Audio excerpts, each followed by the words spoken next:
বেশ কয়েকজন ঊর্ধ্বতন কর্মকর্তা সহ মিটিং হয়েছে। মিটিংয়ে মূলত প্রধানমন্ত্রী যেটা শুরুর দিক থেকে আমাদেরকে বৈদেশিক কর্মসংস্থান এবং প্রবাসীদের কল্যাণ এবং সরকারের নির্বাচনী ইশতেহার বাস্তবায়নের জন্য যে দিক নির্দেশনা দিয়েছিলেন, যে কর্ম পরিকল্পনা চেয়েছিলেন, সেগুলো নিয়ে একটা ফলো আপ আলোচনা হয়েছে।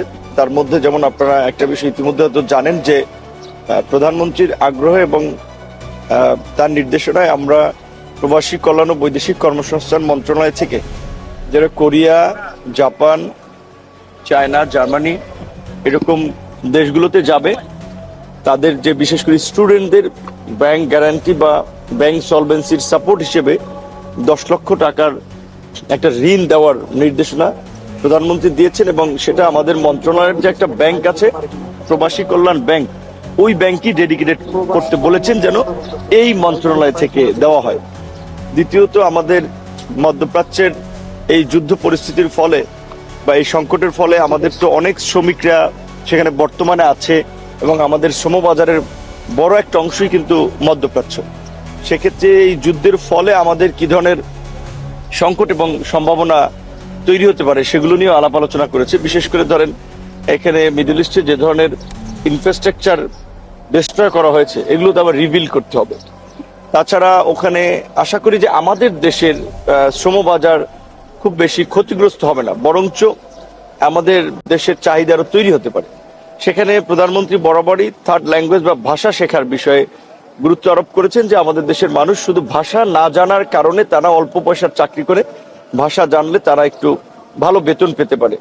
এবং জাপান নিয়ে যেহেতু আমাদের শুরু থেকেই প্রধানমন্ত্রী একটা বিশেষ নজর রয়েছে এবং আমাদের মন্ত্রণালয়ে জাপান সেল নামে একটা কমিটিও করে দেওয়া হয়েছে, যে জাপানে 1 লক্ষ লোক পাঠানোর যে অন্তর্বর্তীকালীন সরকার থেকে একটা এমইউ হয়েছে, সেটাকে কিভাবে ত্বরান্বিত করা যায়, জাপান সহ ইউরোপে কিভাবে আমরা লোক পাঠাতে পারি, সেই বিষয়গুলো নিয়ে আলাপ আলোচনা হয়েছে।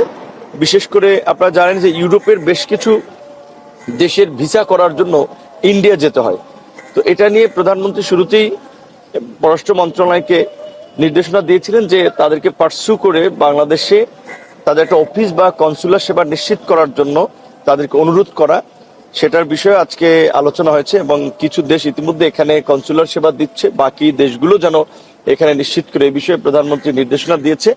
এবং প্রবাসী কল্যাণ ও বৈদেশিক কর্মসংস্থান মন্ত্রণালয় সহ সরকারের বিভিন্ন মন্ত্রণালয়ের কর্মকাণ্ডগুলো একটু প্রচার কম হচ্ছে, সেই বিষয়ে তিনি নির্দেশনা দিয়েছেন যে আমরা যেন যার যার মন্ত্রণালয় সোশ্যাল মিডিয়া, মেইন স্ট্রিম মিডিয়ার সাথে কানেক্টেড থেকে সরকারের ইতিবাচক কর্মকাণ্ডগুলো যেন জনগণের সামনে আমরা পৌঁছে দিই। পাশাপাশি আমাদের 180 দিন যে কর্মপরিকল্পনা, তার মধ্যে আমাদের অভিবাসন ব্যয় নির্দিষ্ট করে দেওয়ার একটা বিষয় আমাদের আছে। আমরা হয়তো কিছুদিনের মধ্যে সেটি চূড়ান্ত করব এবং আমাদের যে সমস্ত শ্রম বাজারগুলো বন্ধ আছে মালয়েশিয়া সহ এবং সেখানে যে ধরনের সমস্যাগুলো আছে, এইটাও দ্রুত সময়ের মধ্যে শর্ট আউট করে লোক পাঠানোর ব্যবস্থা করা। থাইল্যান্ড সহ অন্যান্য দেশেও যে আমরা যেন লোক পাঠাতে পারি আমলাতান্ত্রিক জটিলতা নিরসন করে, সেই বিষয়ে তিনি নির্দেশনা দিয়েছেন।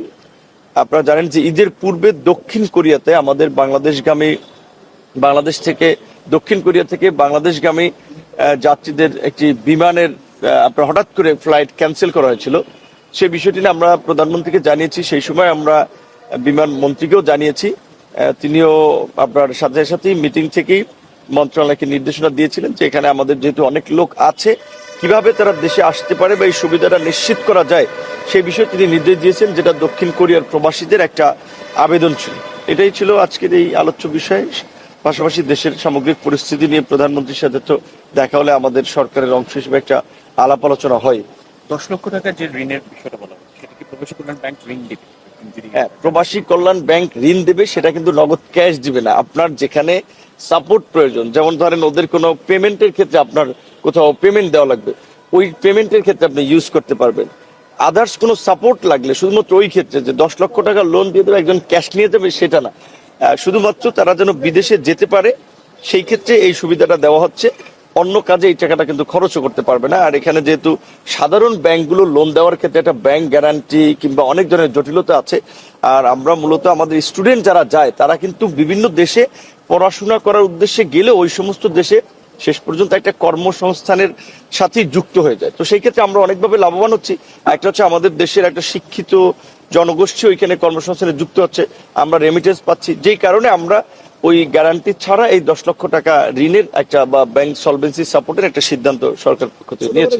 দুটো বিষয় জানতে চাই, একটা হচ্ছে মধ্যপ্রাচ্যে যুদ্ধ শুরু চলছে এখনো, সে কারণে রেমিটেন্সে কোনো ধাক্কা আসবে কিনা বা সেখানকার যারা কর্মী আছে তাদের নিরাপত্তা, আর দুই হচ্ছে বিদেশের লোক পাঠানোর কথা বলা হলেই একটা সিন্ডিকেট আমাদের এখানে তৈরি হয়ে যায়, সেটি আসলে আবারও থাকবে কিনা? বিগত সময় দেখেছি যে একটা সিন্ডিকেট যেখানে যেতে খরচ হয় 1 লাখ টাকা সেখানে খরচ হচ্ছে 7 লাখ টাকা 8 লাখ টাকা, এটি আসলে ভাঙতে পারবেন কিনা? যুদ্ধের ফলে আমাদের শ্রম বাজার কিংবা রেমিটেন্সের উপরে খুব বেশি প্রভাব পড়বে না, হয়তো সাময়িক কিছুটা হতে পারে, বরঞ্চ যুদ্ধ স্টপ হলেও এগুলো পুনর্গঠনে তাদের যে ম্যান পাওয়ার লোকবল লাগবে, সেক্ষেত্রে আমি মনে করি বাংলাদেশে একটা সম্ভাবনা তৈরি হবে যে ওই সমস্ত দেশের শ্রম বাজারে নতুন করে এন্ট্রি নেওয়ার ক্ষেত্রে।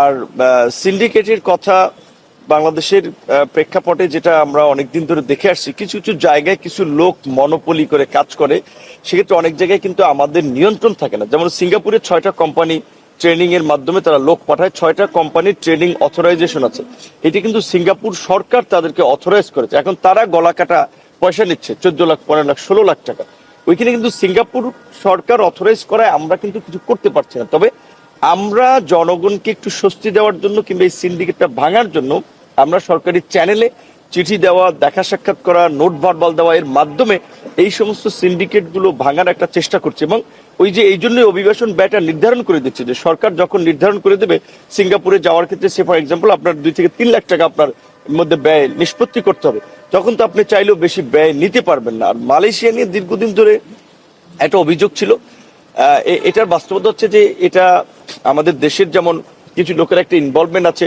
ওখানকারও কিন্তু কিছু লোকের একটা ইনভলভমেন্ট আছে। অন্তর্বর্তীকালীন সরকারও চেষ্টা করেছিল, তারা কিন্তু ওপেন করতে পারে নাই। তো আমাদের এখনকার যেহেতু মধ্যপ্রাচ্যের শ্রমিক যাওয়া কিছুটা স্টপ আছে, তো সেই ক্ষেত্রে মালয়েশিয়া সহ যেখানে আমরা আপনার একটু শর্ত শিথিল করে কিংবা যে কোনো প্রক্রিয়া ওপেন করা যায়, সেই বিষয়টাতে কিন্তু আমাদের গুরুত্ব দিতে হচ্ছে। সেই ক্ষেত্রে মালয়েশিয়ার সরকারি অফিসিয়াল পর্যায়ে আলাপ আলোচনা হচ্ছে। আশা করি মালয়েশিয়া এবং ভিয়েতনামের বিষয়ে আমরা খুব শীঘ্রই একটা ইতিবাচক সাড়া পাবো, যার মাধ্যমে আমরা অন্তত এখানে একটা উল্লেখযোগ্য সংখ্যক লোক আমরা পাঠাতে পারবো।